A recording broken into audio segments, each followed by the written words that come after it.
What is going on, everybody, and welcome back to another Yu-Gi-Oh! Sevens episode review. Today, guys, we are going to be going over episode 36 of the Yu-Gi-Oh! Sevens anime. I'm very excited to be getting into this episode for you guys because, by golly, this is one of our weirdest episodes that we've gotten, which, to be fair, this show has been pretty weird since the beginning of the show, so to say that is really not much, but definitely is going to be definitely one of the weirdest episodes I do think we got, in my opinion. But without further ado, guys, let's not waste any more time and let's get right into it. So, what were my general thoughts of this episode? This is another pretty interesting episode, to say the least. I want to say though, before we get in this video, that I will say though, going into this episode, I don't know if Bridged did this kind of episode on purpose, or if this is just a coincidence, as around this time of where we do it, in fact, the time I'm actually recording this, you guys are either going to see it tonight or tomorrow, depends on when I'm able to get this edited, but it is actually Valentine's Day right now of the time of this recording, and even though, yeah, this episode happened on Friday, and we just got it today on Sunday, it's still funny enough that the whole theme of this episode was kind of like love and romance and kind of stuff. I mean, we had the scene with Asana, you had the whole thing with Ron's, and even Renazuke at the end of this, which we'll get into all that stuff in just a second, but I feel like the way that they did this, I will say though, is pretty clever on their part, which I kind of wish they did it for other ones, because, you know, we passed by Halloween and Christmas and Thanksgiving and all that kind of stuff. Probably the big three holidays, and the only other one we don't have is Easter, which maybe is just because where they were at in the series they can't implement it, which someone fact check me. When around Halloween, what episode ended up coming out? Was it one of the, like, well, what would be a creepy episode? I guess like episode 11, but I think the series already had episode 11 before October, so I don't think it was episode 11. The only one I can think, no, I don't know. What episode was around Halloween? Because I was trying to think if there's like a spooky thing for Halloween, because I know we had like a Mairo Yoshiroa, the band member for Roa's group, and, you know, his deck was pretty creepy, so it would have been cool if it was Halloween, but I don't think they did it around holiday, or Halloween, but someone can fact check me on that later on. But I thought it was kind of interesting of what the theme is, and maybe this was just like pure coincidence and they didn't really plan for this, but I feel like it's mighty convenient that around Valentine's Day it is when we actually kind of get this kind of episode. So the episode starts off, you know, you have Chevalier with just in the mine shaft,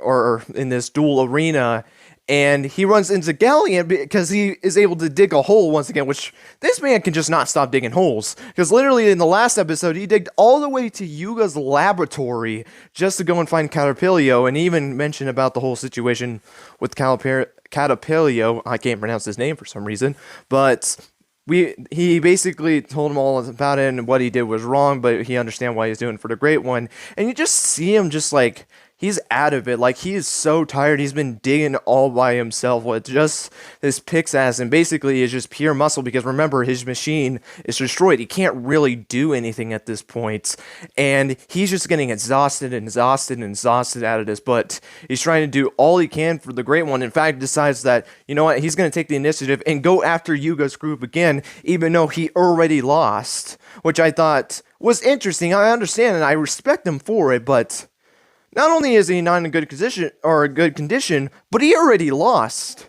to Gakuto, which I don't say this to be mean for Gakuto, but Gakuto was definitely the weakest out of the four. Because Roman beat him, Roman lost to Yuga, and Yuga lost to Rook. So if you look at through that kind of scale, it's Rook, Yuga, Roman, and Gakuto.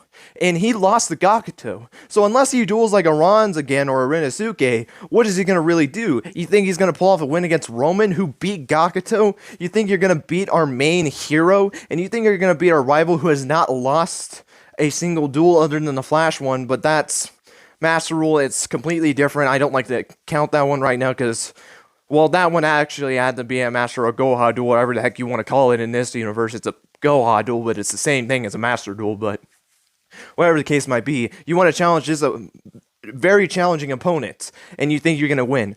I do not believe that. but he still wants to try and fight him. And as they were going through the arena, we realize that these characters are getting up to them, and they actually get into the room and they get into the big arena. But before that, actually, we have a scene with Asana, and just out of nowhere scene, which I felt like was really weird. It was her working on her machine. She realized there was some pretty big damage, which might be something that comes up during that duel with Yuga. I really do think that something is going to happen to that piece of machinery when they end up dueling. I feel like that is hinting at something later on when Asana goes and duels Yuga again in the upcoming episodes, because that thing was pretty damaged, and she tries to patch it up, and, she is kind of caressing her machine because, she loves her machine. She loves it, this machinery, and she wants to do the best for it. So you had that pretty interesting scene, but I don't think that's much in terms of this episode. I think that's more planning towards the next episode, but we'll have to wait and see. Maybe it's just like a kind of like a romance kind of thing to kind of fit with this episode. But before that, actually, they got an arena. I almost forgot about this. They were walking down the hallway, and Ron's ends up slipping on a puddle. Yuga ends up catching her, and then you have this whole thing just starts with the whole romance kind of thing, as you just see all her eyes would basically just, or like her glasses, just become pink, like the lens just become pink, and you kept doing this whole joke with the Ron's eyes. I don't know what the heck was.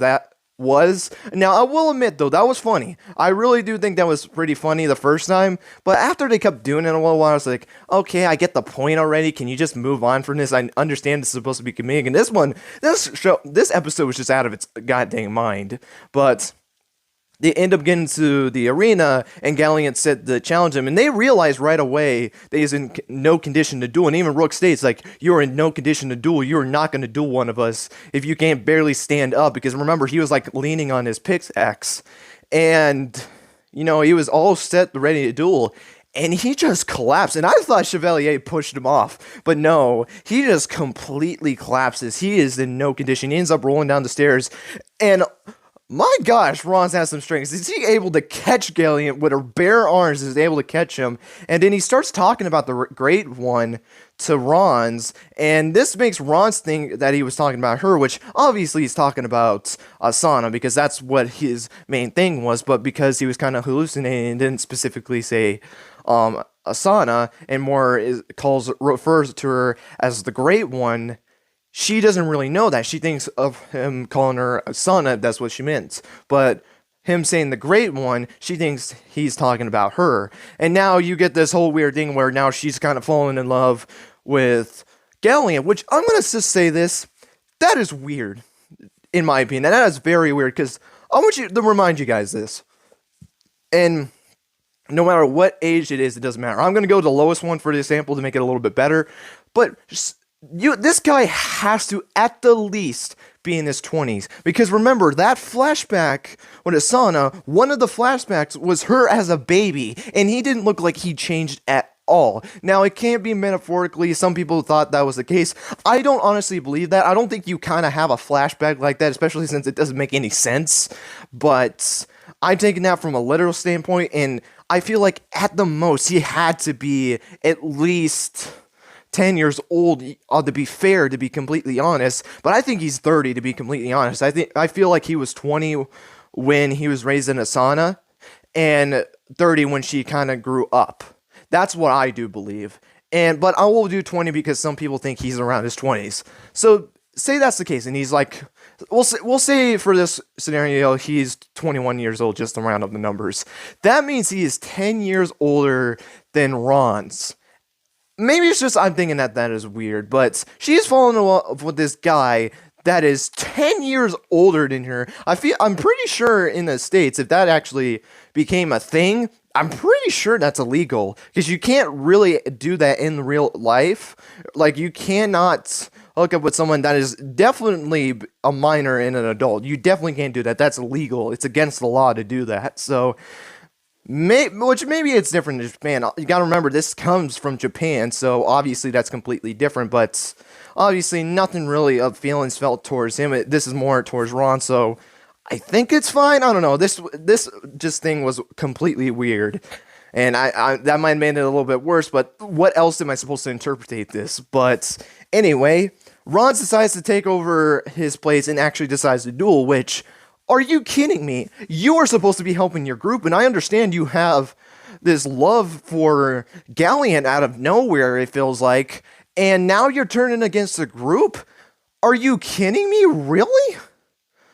Like, it doesn't make any sense. And Rook he went on the whole traitor speech again, which, remember, this is not the first time they've experienced a traitor. Roman technically was a traitor when she was on Roa's team, and this made Rook mad. And I wonder what Rook, I don't know, he feels different this time than the last time it happened, unless it might come and bite Ron's in the butt again, like how it did the Roman, but who really knows. But instead of Rook taking the duel, because it looked like he was ready to duel, Renosuke decides to duel in this episode, which at first I was a little disappointed, because the thing is, and I understand this is a good way to grow Renosuke a little bit, but I feel like since we're in the final stretches, you should be focusing on your main characters more right now, because you still have time to build these characters up. I do believe that. But right now, when we're in the middle of an arc, and especially like Yugioh and Roman, who have not dueled a single person. Now, yes, Yugioh did duel Asana, but an issue, and this is just a complaint right now, because I'm just going to spoil it right now, I don't care. Rook is dueling in the next episode, and I didn't want to kind of mention that, but it was in the preview, so it's fine. I'm not going to read, I didn't read the summary and anything like that, so no spoilers on the summary. Please, for the love of God, do not spoil the summary, please. But all I know is Rook is dueling in the next episode. So, by that knowledge, Yugioh and Roman do not duel once before the Yugioh and Asana duel. Now, at least Yugioh's going to still duel, which kind of hurts Roman, but it still hurts Yugioh, I feel like. Because the thing is that one issue that I've had with the last two arcs is that Yugioh lost to the main antagonist, and his next duel is against the main antagonist again. In fact, in the Maximum arc, it was literally a one-episode gap. Now, luckily, this one's a little bit better with a bigger gap because it was in episode 32, and this one, assuming going to episode 38. That's 6 episodes of difference. So, it's a 4-episode gap between the episodes. Excuse me, I don't know where I got 6 at, but it kind of sucks that Yugioh doesn't get another duel, and I wish he would get duels in the middle of it, because I feel like that's a way to grow your character as well, because all they've been doing is just trying to find out how she got Maximum cards, and once they figured it out, Yugioh gets his own Maximum cards and just wins.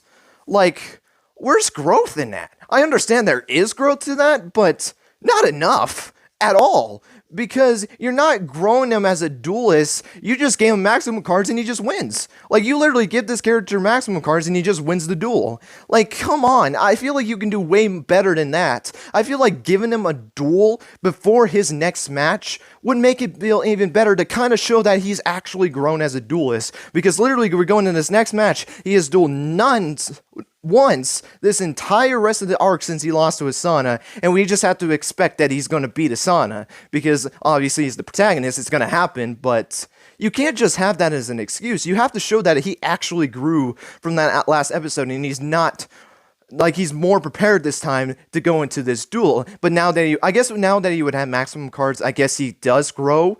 But you can do a little bit more than that, because even though you got Maximum cards, you still need to show that your dueling strength is better, because obviously she's getting preparations for this probably, which she hasn't dueled once either, and I wish main antagonists would do that a little bit more, which, I'm going to be fair, it's probably not going to end up happening because of the fact of how short these arcs are going to be, and this is something I'm going to go into again when I do my end of arc series, which, if you guys are new, it's a series that I do where I go over the last arc and give my thoughts, give it a rank, talk about the characters, all that kind of stuff. But it kind of sucks with these shorter arcs because you don't get much duels with your main antagonists. Literally, our last 3 main antagonists have only dueled Yugioh. Roa only dueled Yugioh, Neil only dueled Yugioh, and Asana's only dueled Yugioh. And that kind of bothers me. I wish they would do just more than just facing against the main protagonist.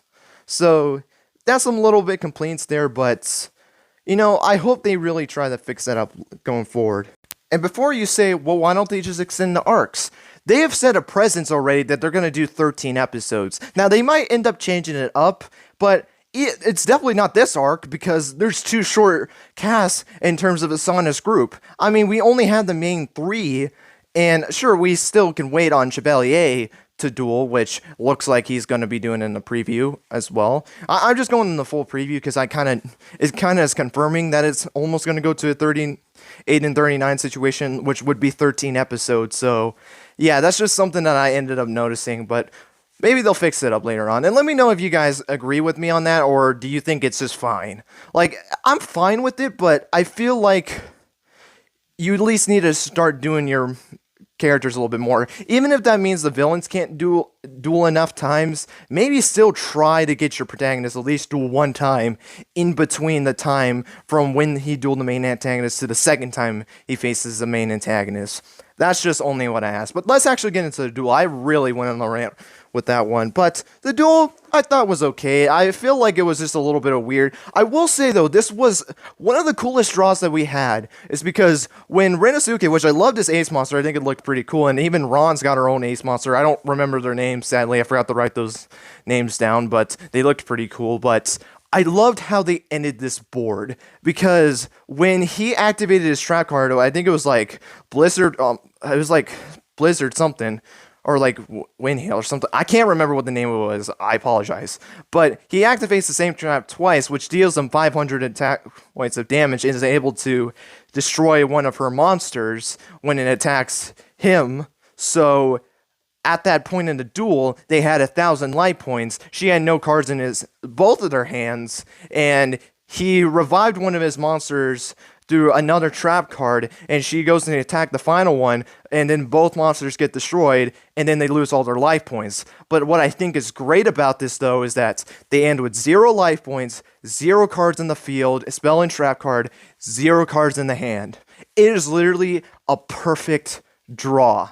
There is no, like, advantage in a draw where you had more researches on your field than the other person. No, this was perfect. Now, I don't know if the deck was perfect. I'm pretty sure it wasn't. I didn't actually count how many cards they ended up using, which I think they drew 5 cards both during their turns. And it was 4 turns to do this kind of stuff. So maybe it was possible that they used the same amount of cards, but actually, that would be awesome, too, if they did in their deck. I think that would make it even better, but I will say the terms of how it ends is great. In the middle, I think the duel is just fine. I feel like it was just a little bit weird throughout the episode, because during this entire thing, she's just having this conflict of which side she needs to be on. Should she be on Yuga's team, which obviously she should be on, or Galleon's side, but because she's been having this love kind of problem. And Renosuke kind of notices and kind of tells her to snap out of it.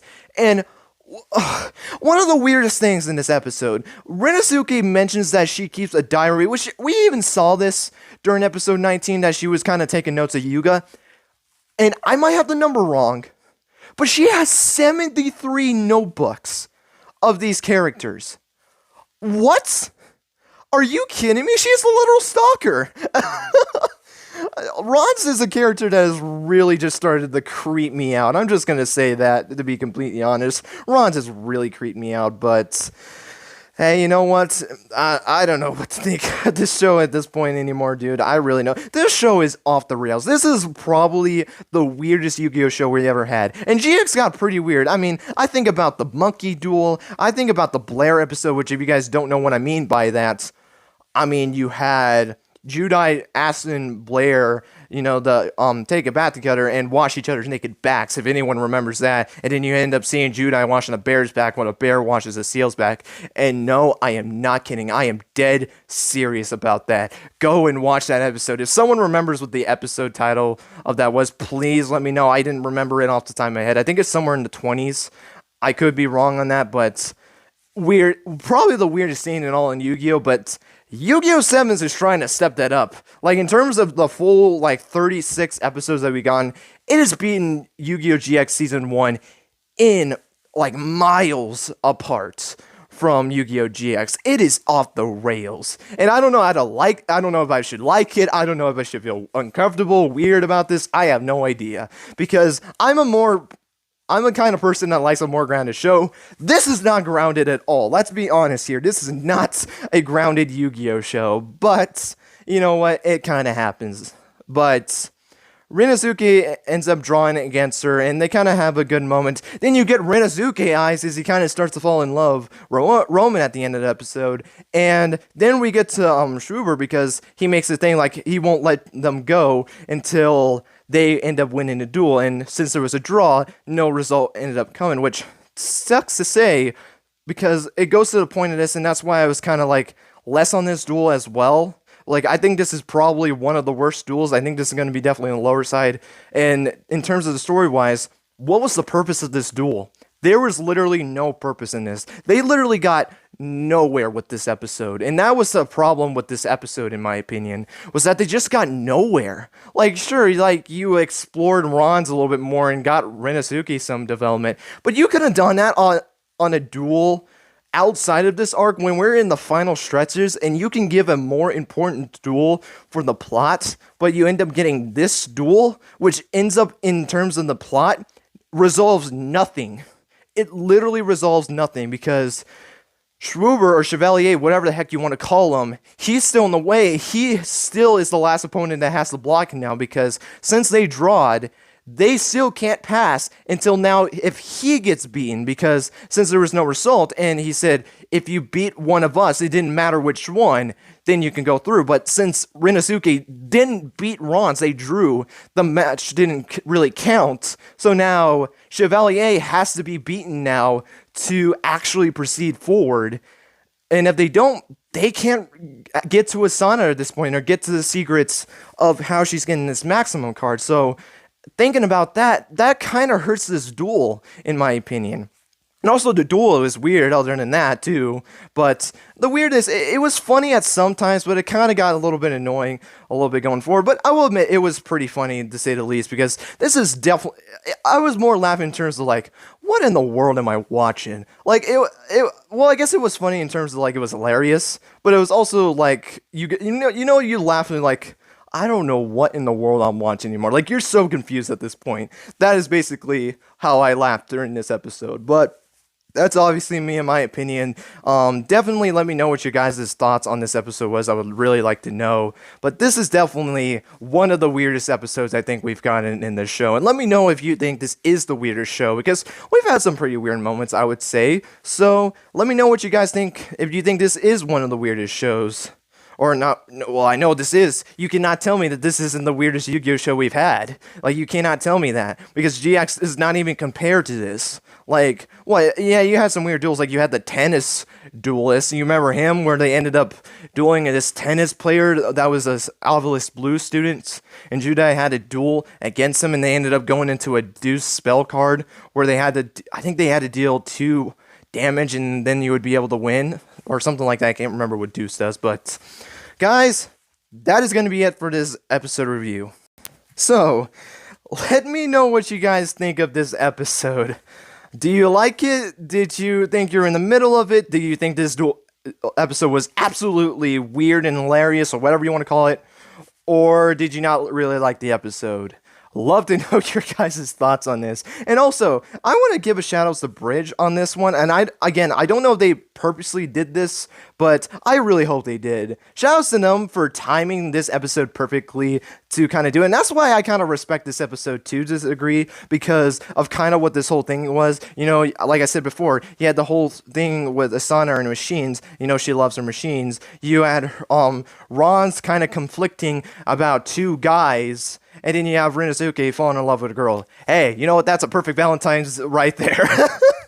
Okay, I'm going to stop right there. But guys, that is going to be it. Thank you guys so much for watching. And one more thing too, let me know what you guys think about what I was talking about earlier in the episode. Do you have a problem with Rinosuke dueling in this arc? Do you think he shouldn't have just dueled a little bit later and grow Roman and Yuga instead of Rinosuke, just for the time being, and like having it in a more situation that would make more sense? Or are you completely fine with this and you're actually glad that Rinosuke dueled? And don't get me wrong, I'm glad that he actually dueled. I'm glad he didn't just do nothing this arc, but I think the timing was just bad. I think you could have done something better, like growing your main protagonist and Roman a little bit more, because Roman hasn't even dueled one of the main villains at all. Luckily, Yuga at least got to duel Asana, one of the members, but I don't know. That's just me, in my opinion. I would love to know you guys' thoughts on that as well. But guys, that is going to be it. Thank you guys so much for watching, and until next time, guys, take care and have yourselves a great rest of your day.